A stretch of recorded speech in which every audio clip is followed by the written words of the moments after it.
कि जो धी विआह के ते टुर जाती है सौहरियां ते जो वापस होती है कोई मां या बाप वेड़े च नहीं दिसदा ना ते फिर कई बार जाके कब्रिस्तान दुआ मांग के टुर जाती ते रोंदी आंदी है प्यो अज तू नहीं सह मां अज तू नहीं सह ते मैनूं उस कार दे विच किसे पानी भी नहीं पुछया। तुसीं वेखो कि वो चीज़ जिहड़ी है वो साडे फोक च बोलदी है। गुरमीत बाबा ने जड़ियां डोलियां गाइयां ने उहदे च भी यही कुछ है। साफ कहती है कि पुत्र सत्त भी होण ते समा लेना। वो शिकवा करदी है धी एक ना तेरे को समाई गई जड़ी घरों तुर गई रोंदी हुई ओनू मां ना चुप करा सकी।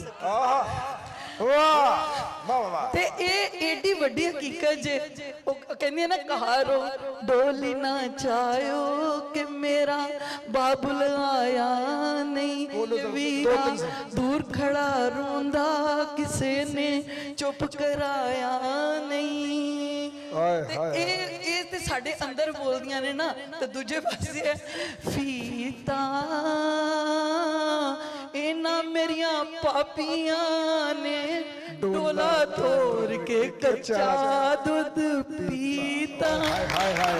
जड़ियां ने कुड़ियां होंदियां ने चलदियां रहनियां ने ते आसा सिंह मस्ताना वैसे ये कहंदे ने कि बारी विच वीरां दियां वोटियां खलोतियां हंजुआं दे नाल जिन्ना चुन्नियां ने तोतियां उन्हां ने भी तेरे वांगू छड्डते ने पेकड़े मुड तो ही ये दस्तूर पिया मुटियारे जाना दूर पिया।